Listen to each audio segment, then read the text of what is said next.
Alright people, welcome to the channel. Today I will be showcasing it to you guys this game called Monster Hunter World. Now this will be simply a brief summary and a brief showcase as to what the game is in order for new up and coming players of the game whether purchasing this game is worth it or not. So yeah, let's go. Now players who usually go for Monster Hunter are usually people who, for me, have played either The Witcher or games such as the Soulsborne series, as these games have a similar correlation to Monster Hunter World. So yes, if you played those games, then you may perhaps also enjoy this one, and with your experiences from those games, you would also have an easier time playing this game and enjoy it more. Now before we start, a brief introduction. Monster Hunter World was released in 2018, and at the recording of this video will be 2023 now, which is 5 years later, and the game itself is currently on Steam at sale, a base price of $40, 40 diddly dolans, which is, it's a decent price. But you know what, it's better to put the game on your wish list and then wait for a sale and then play the game. Also, there's a DLC for the game on Steam. It's called Monster Hunter World Iceborne. That's the DLC. It's $55. That's Canadian, $55 Canadian. Again, if you wanna go through the game, if you wanna get the next DLC, better off put it on your Steam wishlist, and then wait for a sale. $55 is too high of a price, close to AAA pricing, but you know, it's Capcom. Anyway. As with most MMORPGs, this is a hack and slash game, hack and slash adventure, monster hunting kind of game. I mean, Monster Hunter is already pretty much self-explanatory. Monster Hunter. It takes a little bit of the Witcher aspect. If you played The Witcher, you'll be hunting for monsters, gathering information, investigating. This game has that, and then in the Soulsborne series, you have the boss fights, which is basically the monsters in this game. So similarities there, quite similar to those games. That's why I made reference to them, to get people to understand as to what this game can offer. So yeah, let's head into the game, and then, as with most games, when you start the game, you'll be prompted to a character selection screen. And once you're done making your character, you will be given 3 sets of armor. First is the leather armor, second is the chainmail armor, and the third one would have to be what they call the guardian armor. Guardian armor being a rarity 6 armor, which is intended for veteran players of the game to boost an alternative character to the end game of Monster Hunter. So if you're a beginner of the game, do not use that. That's a mistake that I made and I regretted it. But anyway, yeah, let's get in the game and I'll show you guys what you can expect from this game. Alright, so once you're done with the prologue, you will be visiting Altera. This is Altera. I think so, this is Altera. Astera, yeah, Astera. This is the hub. This is the hub of the game. Now if you're a beginner player, it's best for you to actually head very first to the training area, so that you can choose which weapon you want to use. Go to the training area. This is your room, your private room, and you can ask this very good-looking feline companion of yours to take you to the training area. Now, why I recommend going to the training area first once you reach Astera is for you to choose which weapon you want to use at the start of the game. Since at the start of the game you will be given 1 weapon of each type in the game. The game has 14 weapons, so you will not find yourself wanting when it comes to weapon selection. Lots of weapons in this box right here you can choose from. You can manage items list. What is that? Change equipment. Yes, you can. Weapon. Yes, the weapon. You can change your weapon over here. Change your equipment. You have one weapon in each category over here, range and melee weapons. You can go over the training area, practice, see which weapon you want to use. There's again, it's good for a hunter to actually... It's good to learn the basics of your weapon, the basic combos, learn how to use the weapon, you know. This is where I actually went when I first started the game, and I managed to pick up the Charge Blade. It looks kind of cool. Again, I played Dark Souls, so I'm more of a knight. I would like to roleplay as a knight, always going for the sword and shield, but sometimes going for the heavier weapons, which is the greatsword. But the greatsword in this game does not appeal to me, so I went with the Charge Blade, and you know what? That's that. Now, if you're not sure which weapon to choose from in that box, there are plenty of guide videos on YouTube that you can watch and make a decision as to what kind of weapon you will be getting, what weapon you will be first maining. Plenty of guides out there that can showcase the weapon. Plenty of yeah, there's plenty of videos out there you guys can watch. It's how I managed to actually get in the Charge Blade anyhow, and how I managed to find this game, because I've been looking for hack and slash games, and you know what? This game is quite similar to some hack and slash games like BDO. Although this one's a lot more simpler in terms of combat. BDO is far more superior when it comes to action combat. But yeah, for a new beginner player, visit this area. This is where you will practice, train, and get to know how to use your weapon.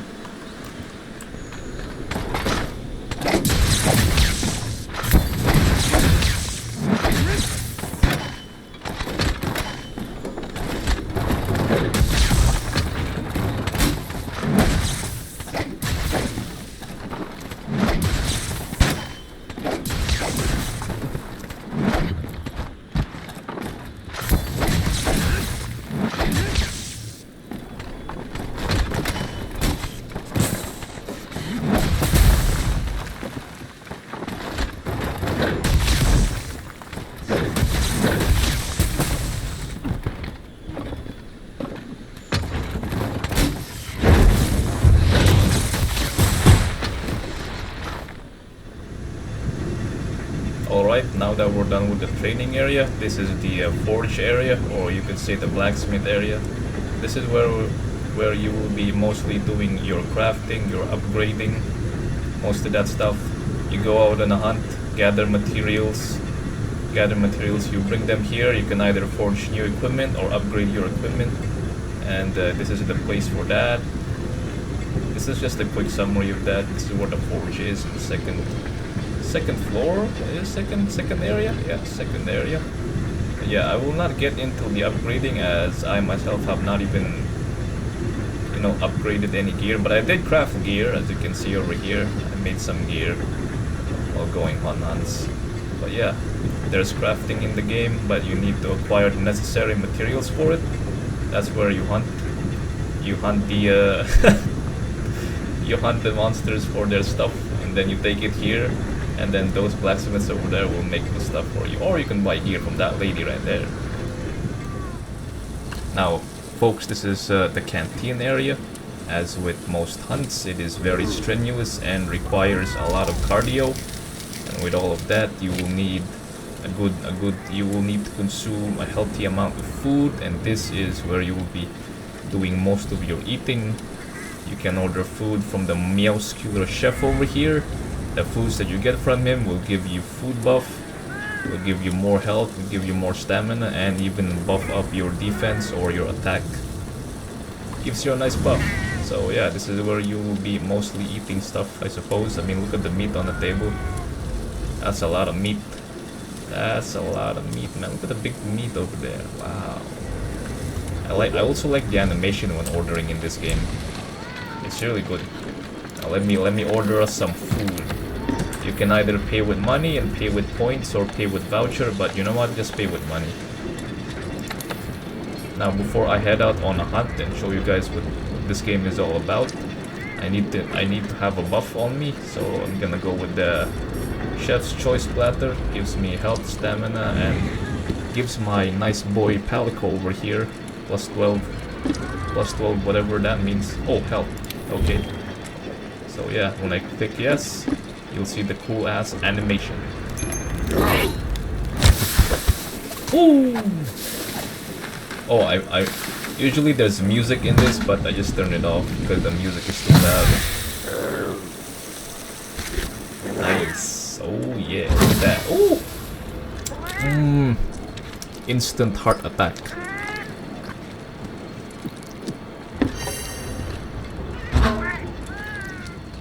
Also, I forgot to introduce, this game is a multiplayer game, so you can invite your friends to your hub and join you on hunts. But if you're playing solo like I am, you will be accompanied by your little boy Palico over here, your little furry friend. I named mine Strider, reference to Aragorn in Lord of the Rings. These guys will help you out in the battlefield, so you can either leave them in the hub or you can get them with you, but I recommend that you get them with you since they're really helpful, making the hunts a lot more easier. So yeah, there are okay. Let's go on a hunt, shall we? Let's go on a hunt. So there are two types of hunts in the game. There is a mission type hunt where you go on a mission. You go on a mission, request counter. Partner. Here's your handler. So your handler handles most of the stuff like your quest, join quest, online session, but mostly quests. So here are your assigned quest, optional quest, investigations, and events. Now there is the assigned quest, which is the main story quest line. These are mostly it. You can replay these quests whenever you want. So as you can see down here, there is a time limit for each of these quests, and if you fail the mission. And then there's optional quests, but these are quests given a certain area. You can take them at a certain area, but again, there's a time limit. As it says right here, Exterminator, kill 14 Vespoid in 50 minutes. So yeah, you have assigned quests and optional quests. So mission quests are the ones where you have mission quests where you can either have a limited time, or mission quests are limited, so limited objective and limited time. But you can go on a expedition. This part for an expedition. We can either go to the places over here. Let's go to the ancient forest. Now what expeditions are basically you can explore a certain area. There's no time limit. You can see all the monsters in a given area. Check out, you can just explore freely if you're going on an expedition. So there's no time limit on an expedition, and a mission has a time limit. That's what the new players should look out for when they're like going outside. I should go outside. Alright, now that we're in an expedition, most new players will be going through the ancient forest, which is this one. Look at the landscape, lots of foliages, lots of dinosaurs in the background, a big ass tree over there. Yeah, this is the ancient forest, and this is where new players will firstly do their hunts. It's good to explore the surrounding area, just to get to know, get you oriented around the area. I'm playing on PC, so I can just press map. This is the map right here. As you can see, it shows a lot of things. Now I can just toggle filter icons. Each of the map, it shows me different things. These are icons which I can gather. Slinger, ammo for the slinger, traps or environmental things that we could use against the monsters. We got endemic life forms, we got small monsters, and you can hide all of that stuff. So that's the map right there. Put it to good use, folks. Put it to good use. Alright, now before we start a hunt on a monster, the difference between a dead hunter and a living hunter is preparation. It's always a good idea to bring extra potions and antidotes and all other stuff that you need for a hunt. I believe that the game's tutorial will cover some of that for you, so I don't have to go through all of that, show you guys what you guys need to make those potions. The game itself will show you those things. So anyway, monster hunting. Alright, we're gonna hunt a monster. And we found a track. Like in The Witcher, you will be looking for tracks like this one. As you can see, it's lit up green. Those are the fireflies, which is on your belt right there. These fireflies are really helpful in identifying many things in the world of Monster Hunter. You can identify many things, everything that you can gather, and these things as well.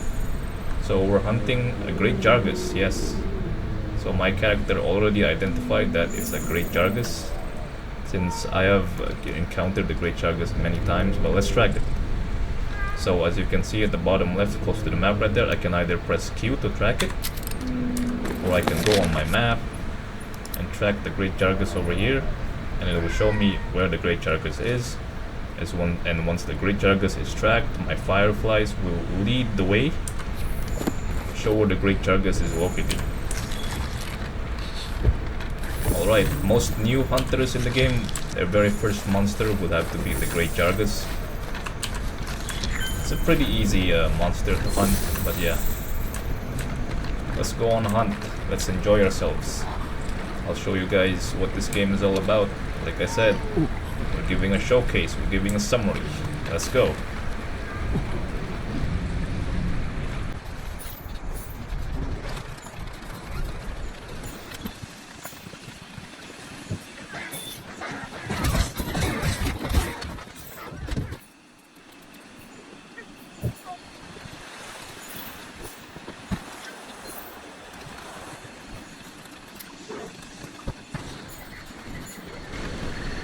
Now before we start the hunt, be aware on the top left that your weapon has durability. Your weapon has a sharpness durability.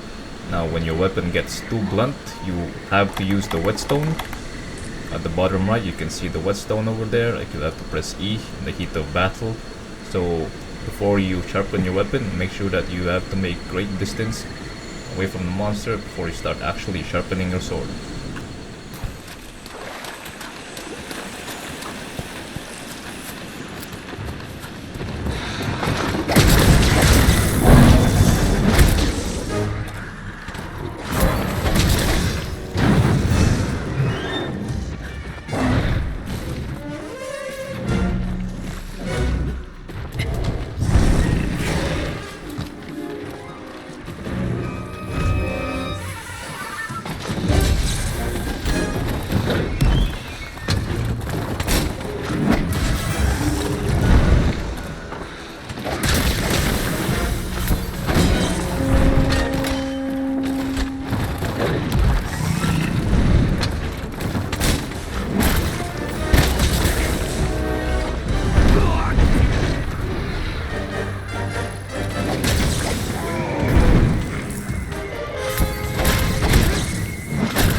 Alright, we have slain a great Jarkus, gentlemen, ladies and gentlemen.